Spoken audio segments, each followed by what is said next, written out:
شروع اللہ کا نام لے کر جو بڑا مہربان نہایت رحم والا ہے۔ یہ ایک سورہ ہے جس کو ہم نے نازل کیا اور اس کے احکام کو فرض کر دیا اور اس میں صاف صاف آیتیں نازل کی تاکہ تم یاد رکھو۔ بدکاری کرنے والی عورت اور بدکاری کرنے والا مرد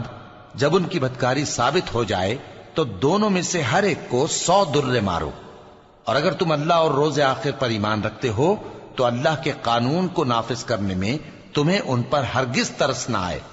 اور چاہیے کہ ان کی سزا کے وقت مسلمانوں کی ایک جماعت بھی موجود ہو۔ بدکار مرد تو بدکار یا مشرک عورت کے سوا کسی سے نکاح نہیں کرتا، اور بدکار عورت کو بھی بدکار یا مشرک مرد کے سوا اور کوئی نکاح میں نہیں لاتا، اور یہ یعنی بدکار عورت سے نکاح کرنا مومنوں پر حرام ہے۔ اور جو لوگ پرہیزگار عورتوں کو بدکاری کا عیب لگائیں اور اس پر 4 گواہ نہ لائیں تو ان کو 80 درے مارو، اور کبھی ان کی شہادت قبول نہ کرو، اور یہی بد کردار ہیں۔ ہاں، جو اس کے بعد توبہ کر لیں اور اپنی حالت سنوار لیں تو اللہ بھی بخشنے والا ہے، مہربان ہے۔ اور جو لوگ اپنی بیویوں پر بدکاری کی تہمت لگائیں اور خود ان کے سوا اور گواہ نہ ہوں تو ہر ایک کی شہادت یہ ہے کہ پہلے تو 4 بار اللہ کی قسم کھائے کہ بے شک وہ سچا ہے، اور 5ویں بار یہ کہے کہ اگر وہ جھوٹا ہو تو اس پر اللہ کی لعنت۔ اور عورت سے سزا کو یہ بات ٹال سکتی ہے کہ وہ پہلے 4 بار اللہ کی قسم کھائے کہ بے شک یہ جھوٹا ہے، اور 5ویں دفعہ یوں کہے کہ اگر یہ سچا ہو تو مجھ پر اللہ کا غضب نازل ہو۔ اور اگر تم پر اللہ کا فضل اور اس کی مہربانی نہ ہوتی تو بہت سی خرابیاں پیدا ہو جاتی۔ اور یہ کہ اللہ توبہ قبول کرنے والا ہے، حکیم ہے۔ جن لوگوں نے یہ بہتان باندھا ہے وہ تمہیں میں سے ایک جماعت ہے، اس کو اپنے حق میں برا نہ سمجھنا، بلکہ وہ تمہارے لیے اچھا ہے۔ ان میں سے جس شخص نے گناہ کا جتنا حصہ لیا اس کے لیے اتنا وبال ہے، اور جس نے ان میں سے اس بہتان کا بڑا بوجھ اٹھایا ہے اس کو بڑا عذاب ہوگا۔ جب تم نے وہ بات سنی تھی تو مومن مردوں اور عورتوں نے کیوں اپنے دلوں میں نیک گمان نہ کیا، اور کیوں نہ کہہ دیا کہ یہ کھلم کھلا بہتان ہے؟ یہ بہتان لگانے والے اپنی بات کی تصدیق کے لیے 4 گواہ کیوں نہ لائے؟ تو جب یہ گواہ نہیں لا سکے تو اللہ کے نزدیک یہی جھوٹے ہیں۔ اور اگر دنیا اور آخرت میں تم پر اللہ کا فضل اور اس کی رحمت نہ ہوتی تو جس شغل میں تم منہمک تھے اس کی وجہ سے تم پر بڑا سخت عذاب نازل ہوتا، جب تم اپنی زبانوں سے اس کا ایک دوسرے سے ذکر کرتے تھے اور اپنے منہ سے ایسی بات کہتے تھے جس کا تم کو کچھ بھی علم نہ تھا، اور تم اسے ایک ہلکی بات سمجھتے تھے، حالانکہ اللہ کے نزدیک وہ بڑی بھاری بات تھی۔ اور جب تم نے اسے سنا تھا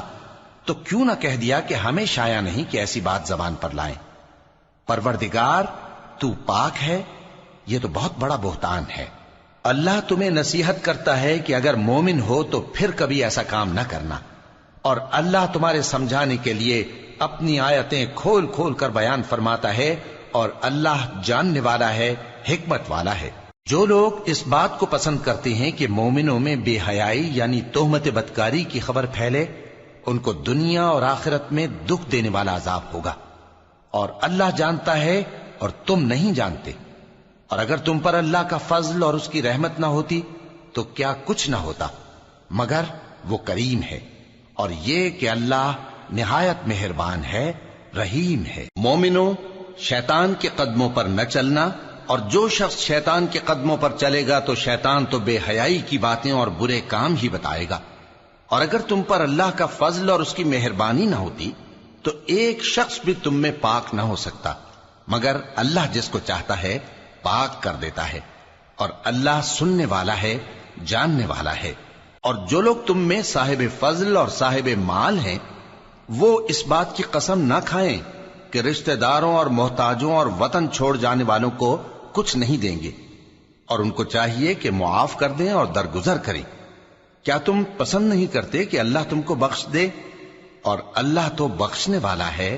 مہربان ہے۔ جو لوگ پرہیزگار اور برے کاموں سے بے خبر اور ایماندار عورتوں پر بدکاری کی تہمت لگاتے ہیں ان پر دنیا اور آخرت دونوں میں لعنت ہے، اور ان کو سخت عذاب ہوگا،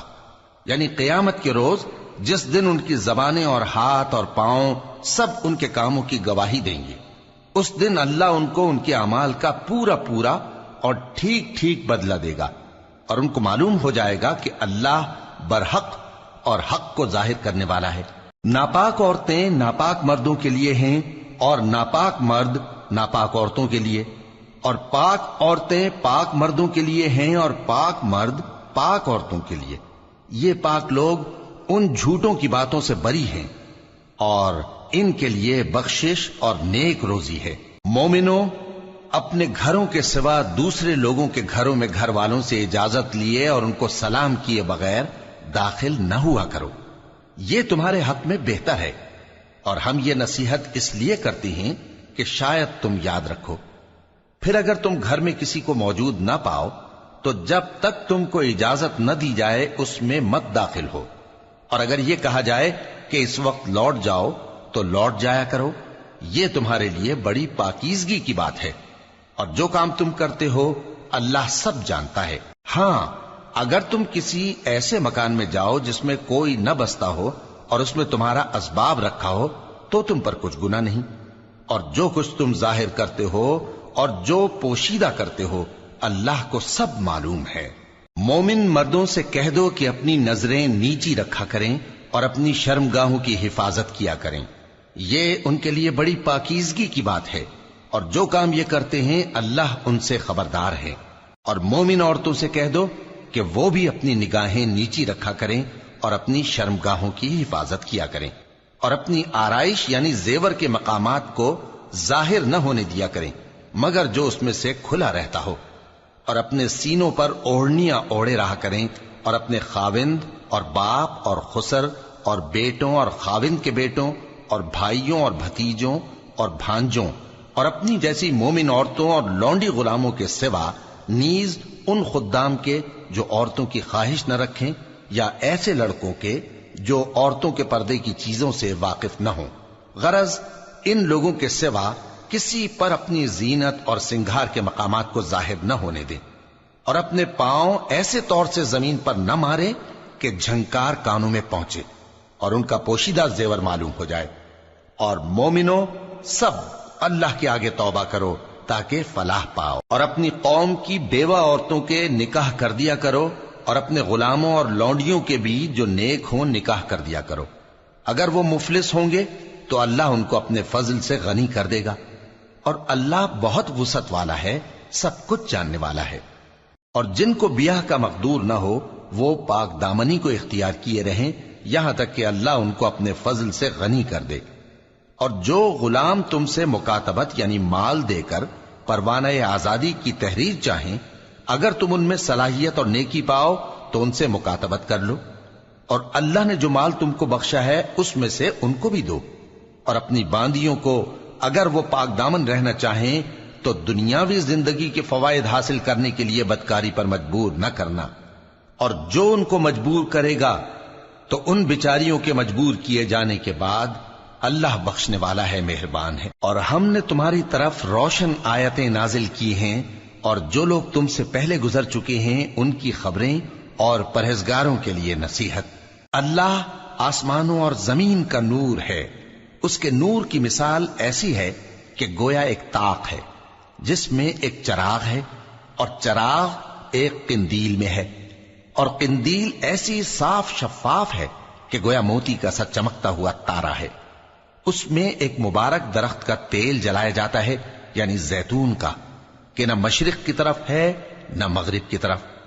ایسا معلوم ہوتا ہے کہ اس کا تیل خواہ آگ اسے نہ بھی چھوئے جلنے کو تیار ہے، بڑی روشنی پر روشنی ہو رہی ہے۔ اللہ اپنے نور سے جس کو چاہتا ہے سیدھی راہ دکھاتا ہے، اور اللہ جو مثالیں بیان فرماتا ہے تو لوگوں کے سمجھانے کے لیے، اور اللہ ہر چیز سے واقف ہے۔ وہ قندیل ان گھروں میں ہے جن کے بارے میں اللہ نے ارشاد فرمایا ہے کہ بلند کیے جائیں اور وہاں اللہ کے نام کا ذکر کیا جائے، اور ان میں صبح و شام اس کی تسبیح کرتے ہیں۔ ایسے لوگ جن کو اللہ کے ذکر اور نماز پڑھنے اور زکوٰۃ دینے سے نہ سوداگری غافل کرتی ہے نہ خرید و فروخت، وہ اس دن سے جب دل خوف اور گھبراہٹ کے سبب الٹ جائیں گے اور آنکھیں اوپر چڑھ جائیں گی ڈرتے ہیں، تاکہ اللہ ان کو ان کے اعمال کا بہت اچھا بدلہ دے اور اپنے فضل سے زیادہ بھی عطا فرمائے۔ اور اللہ جس کو چاہتا ہے بے حساب رزق دیتا ہے۔ اور جن لوگوں نے کفر کیا ان کے اعمال کی مثال ایسی ہے جیسے میدان میں ریت کہ پیاسا اسے پانی سمجھے، یہاں تک کہ جب اس کے پاس آئے تو اسے کچھ بھی نہ پائے اور اللہ ہی کو اپنے پاس دیکھے تو وہ اسے اس کا حساب پورا پورا چکا دے، اور اللہ جلد حساب کرنے والا ہے۔ یا ان کے اعمال کی مثال ایسی ہے جیسے گہرے سمندر میں اندھیرے جس پر لہر چڑھی چلی آتی ہو اور اس کے اوپر اور لہر آ رہی ہو اور اس کے اوپر بادل ہو، غرض اندھیرے ہی اندھیرے ہوں، ایک پر ایک چھایا ہوا، جب اپنا ہاتھ نکالے تو کچھ نہ دیکھ سکے۔ اور جس کو اللہ روشنی نہ دے اس کو کہیں بھی روشنی نہیں مل سکتی۔ کیا تم نے نہیں دیکھا کہ جو لوگ آسمانوں اور زمین میں ہیں اللہ کی تسبیح کرتے رہتے ہیں، اور پر پھیلائے ہوئے پرندے بھی، اور سب اپنی نماز اور تسبیح کے طریقے سے واقف ہیں، اور جو کچھ وہ کرتے ہیں سب اللہ کو معلوم ہے، اور آسمان اور زمین کی بادشاہی اللہ ہی کے لیے ہے اور اللہ ہی کی طرف لوٹ کر جانا ہے۔ کیا تم نے نہیں دیکھا کہ اللہ ہی بادلوں کو چلاتا ہے، پھر ان کو آپس میں ملا دیتا ہے، پھر ان کو تہ بتہ کر دیتا ہے، پھر تم دیکھتے ہو کہ بادل سے مے نکل کر برس رہا ہے، اور آسمان میں جو اولوں کے پہاڑ ہیں ان سے اولے نازل کرتا ہے، تو جس پر چاہتا ہے اس کو برسا دیتا ہے اور جس سے چاہتا ہے ہٹا رکھتا ہے۔ اور بادل میں جو بجلی ہوتی ہے اس کی چمک آنکھوں کو خیرہ کر کے بینائی کو اچ کے لیے جاتی ہے۔ اللہ ہی رات اور دن کو بدلتا رہتا ہے، اہل بصارت کے لیے اس میں بڑی عبرت ہے۔ اور اللہ ہی نے ہر چلنے پھرنے والے جاندار کو پانی سے پیدا کیا، تو ان میں سے بعض ایسے ہیں کہ پیٹ کے بل چلتے ہیں، اور بعض ایسے ہیں جو 2 پاؤں پر چلتے ہیں، اور بعض ایسے ہیں جو 4 پاؤں پر چلتے ہیں۔ اللہ جو چاہتا ہے پیدا کرتا ہے، بے شک اللہ ہر چیز پر قادر ہے۔ ہم ہی نے روشن آیتیں نازل کی ہیں، اور اللہ جس کو چاہتا ہے سیدھے راستے کی طرف ہدایت کرتا ہے۔ اور بعض لوگ کہتے ہیں کہ ہم اللہ پر اور رسول پر ایمان لائے اور ان کا حکم مان لیا، پھر اس کے بعد ان میں سے ایک فریق پھر جاتا ہے، اور یہ لوگ صاحب ایمان ہی نہیں ہیں۔ اور جب ان کو اللہ اور اس کے رسول کی طرف بلایا جاتا ہے تاکہ پیغمبر ان کا قضیہ چکا دیں، تو ان میں سے ایک فریق منہ پھیر لیتا ہے، اور اگر ان کو حق ملتا ہو تو اس کی طرف قبول کر کے چلے آتے ہیں۔ کیا ان کے دلوں میں بیماری ہے یا یہ شک میں ہیں، یا ان کو یہ خوف ہے کہ اللہ اور اس کا رسول ان پر ظلم کریں گے؟ نہیں، بلکہ یہ خود ہی ظالم ہے۔ مومنوں کی تو یہ بات ہے کہ جب اللہ اور اس کے رسول کی طرف بلائے جائیں تاکہ وہ ان میں فیصلہ کریں تو کہیں کہ ہم نے حکم سن لیا اور مان لیا، اور یہی لوگ فلاح پانے والے ہیں۔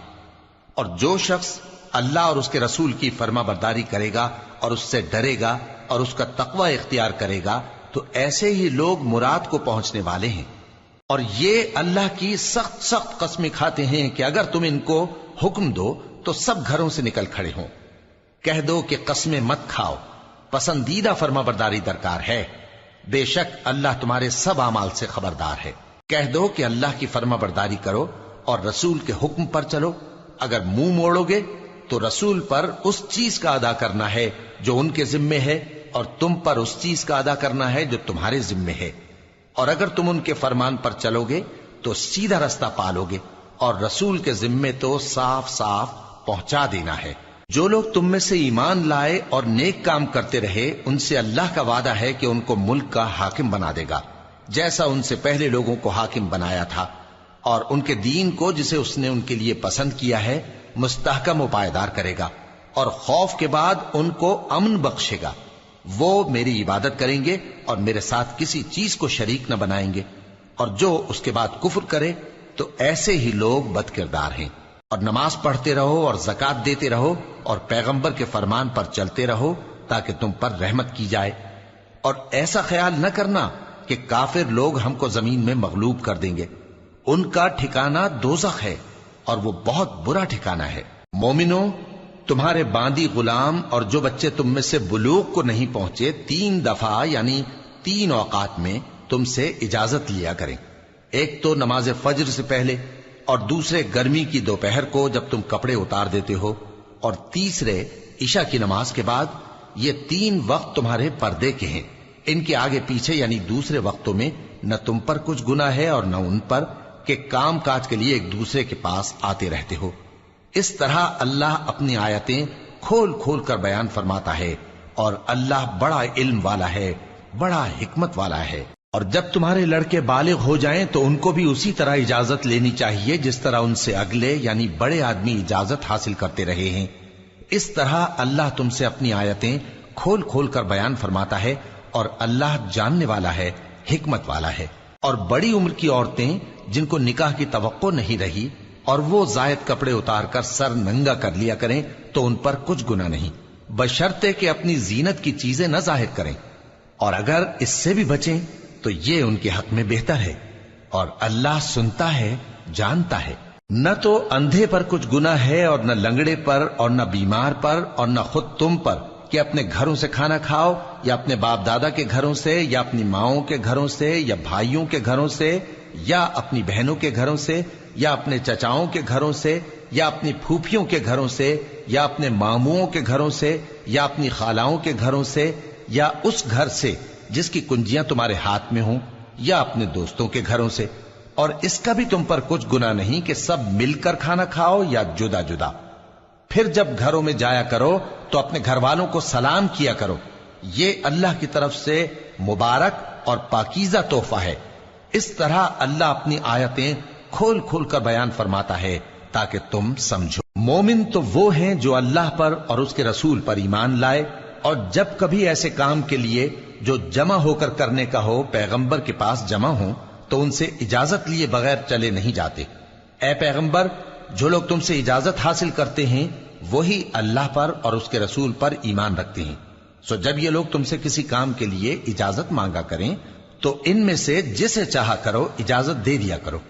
اور ان کے لیے اللہ سے بخشش مانگا کرو، کچھ شک نہیں کہ اللہ بخشنے والا ہے، مہربان ہے۔ مومنو، پیغمبر کے پکارنے کو ایسا خیال نہ کرنا جیسا تم آپس میں ایک دوسرے کو پکارتے ہو،